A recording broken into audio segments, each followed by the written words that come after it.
Another day. Oh, we're on. New lessons. Oh, adrenaline rush, adrenaline rush. Yes. Trust your gear, get it out. Yep. Bang, you're on.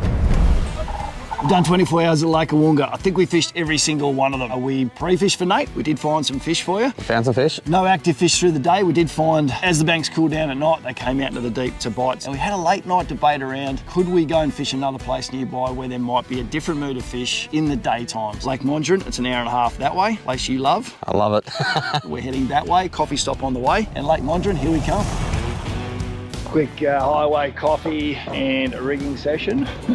Wintertime fishing with these is a ton of fun. The fish are up higher and it is a fantastic bite. They absolutely jam it. I'm gonna make it so this lure slowly falls in the water column and I'm able to pulse it and it'll S through the water. The barra will sit there and look at it like a jerkbait and they absolutely crunch it. Let's get mobile.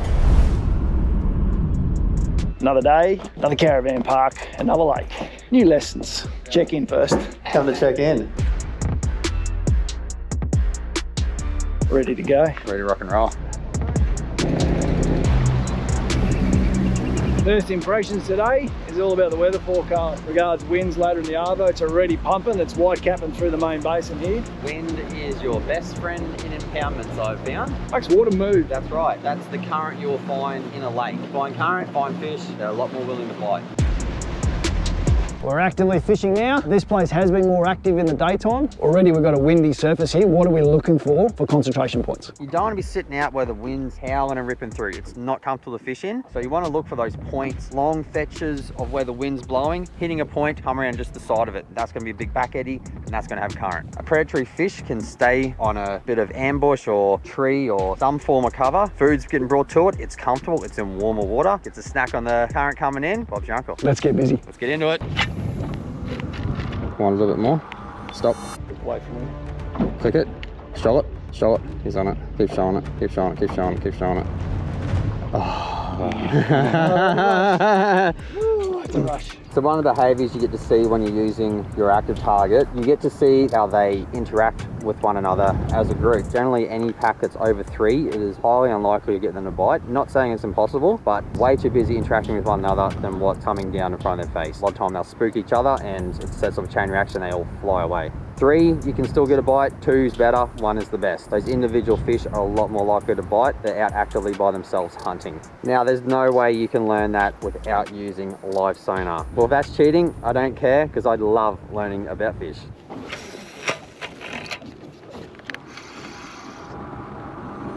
Yep. Good. Got him. Nice.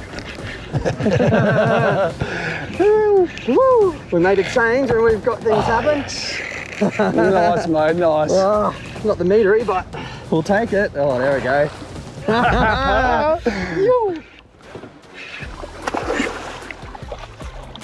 Yeah. There we go.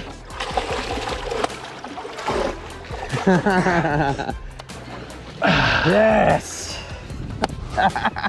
Yeah, daytime barra. What do you call this? The blowfly effect?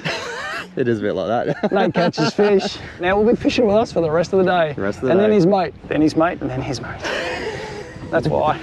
Unfortunately, we've lost one of our precious plastics. Did that whack you? You did whack me. Yeah.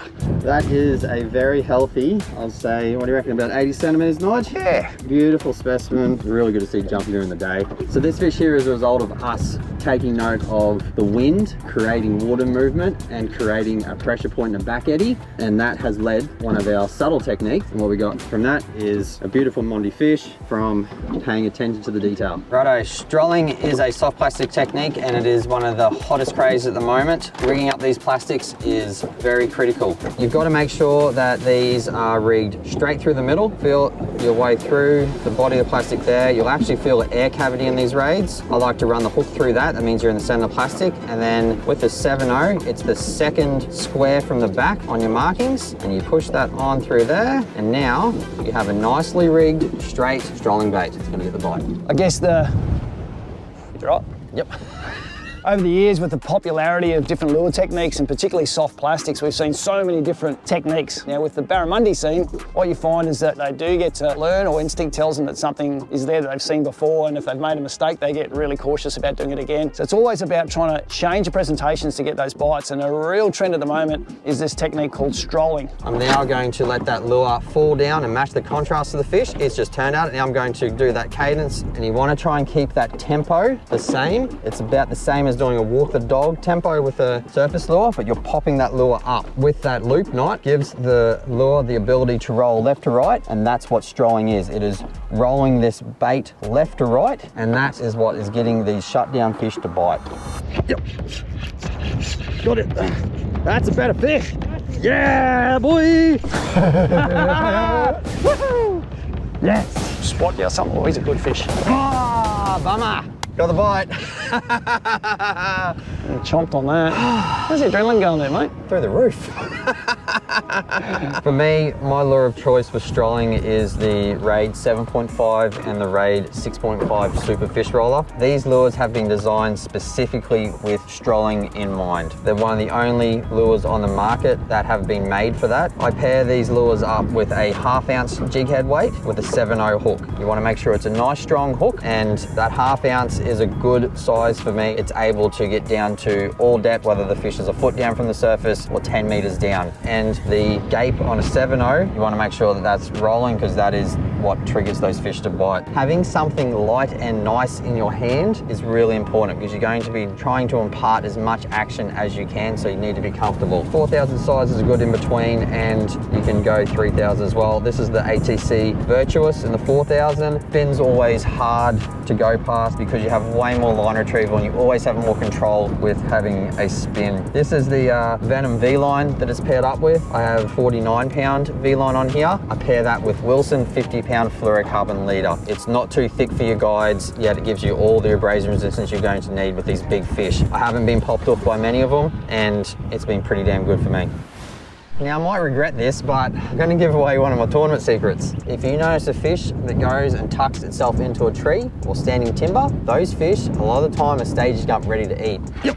If you can get that lure near them, oh, there's a timber, there we go. When they're in that position, 9 times out of 10, oh, we're on. Bang, you're on. Bit of high stakes. Committed. This is where you've really got to trust your gear, know that you can put pressure on when it's important, and get them out of this timber. You just really rubbed on a bit of... There we are.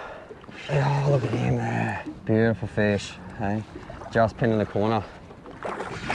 Ready? There we go. Oh, yes!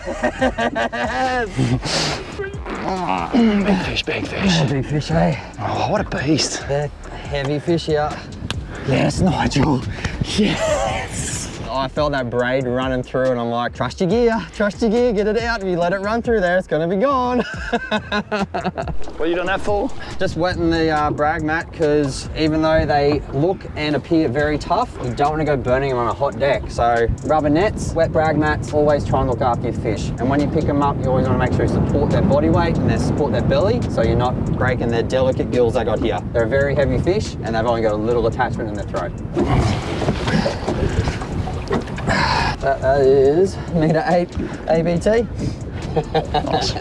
Well, I was fishing hens, I think it was a couple of weeks ago, and I remember what you said about, like, once it gets the fish's attention, like, try and let the lure like run away from it so it'll chase it. And I had a bass do that. Yep. It just went, "Ooh," and I was like, what the f?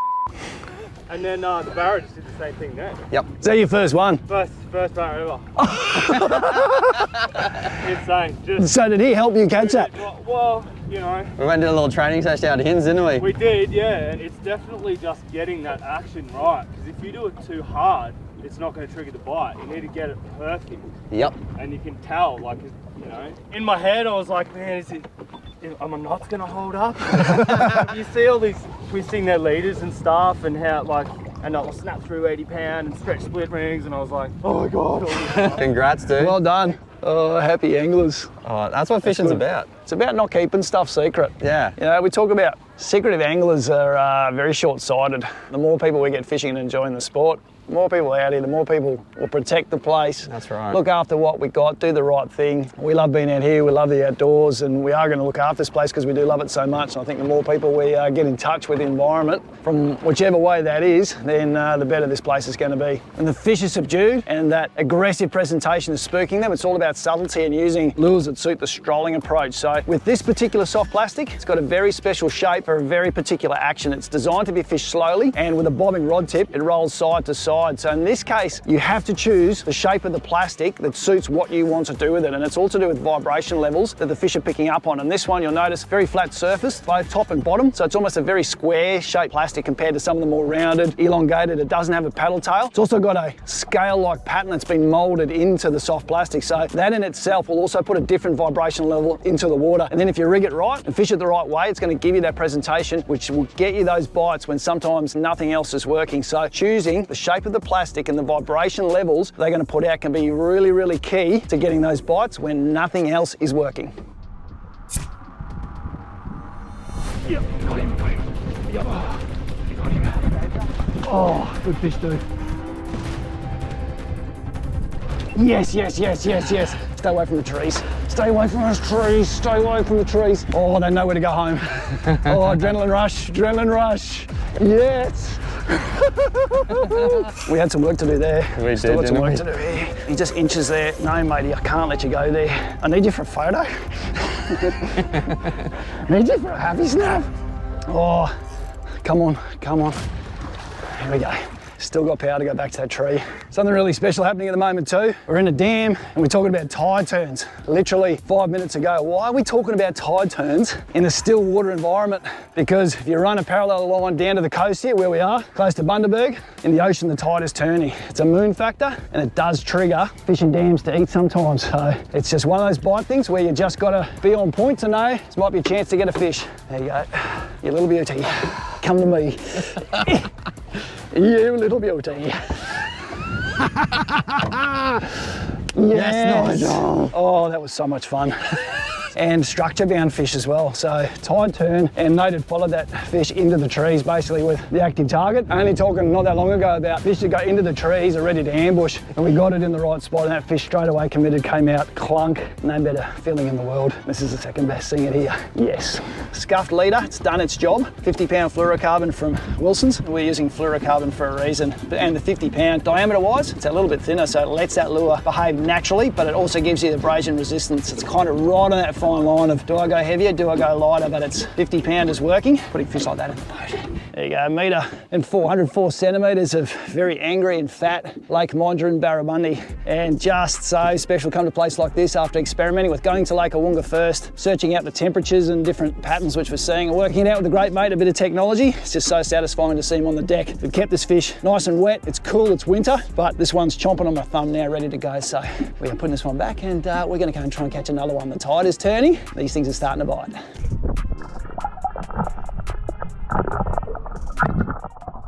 I often get asked what settings I run with my active target. I'll just run you through my preferences and setup on my unit here, and hopefully you can emulate it at home. Now, all the settings I'm going to explain to you now is going to be relevant to the new update on the active target. This is the 25.2, the second update that's come in 2025, so that's what the 25.2 stands for. I run my unit out at 25 meters for the distance. You can blow it out to 30 if you want, but 25 is a sweet spot for me with your casting. I predominantly fish and scout. This is how you select to fish and scout.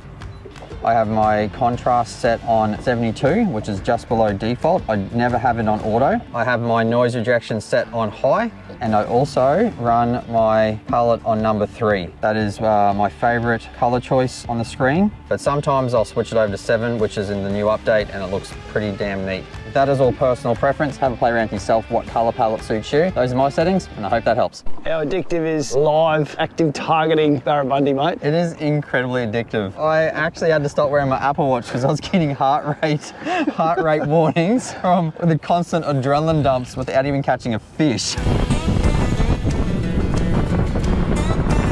What are some of the strangest wildlife encounters that you've had when you're out fishing? Nate, you? A barra spewing up a dinner plate sized bony brim that came out of its mouth and slapped me in the chest. Nice. Well, between snakes and pigs in camps and stuff, you just never know what you're going to encounter. There is goanna, lace monitor, fairly small one by a lot of standards, hanging out here in a tree. Understanding animals and behaviour sometimes is about understanding the food they eat. Just like this monitor here in the tree, we have a nest up here. We're trying to emulate what these fish are eating. Understanding land animals is just as important as understanding aquatic animals. We've snuck up to a quiet little corner of the dam. Nate's got a new spot in mind. He said, we'll get in these weed beds, we might be able to get a couple of absolute monsters. Got up here and I'm kind of getting a bit cautious about what we're going to be tangling with here. Could be medium rare though.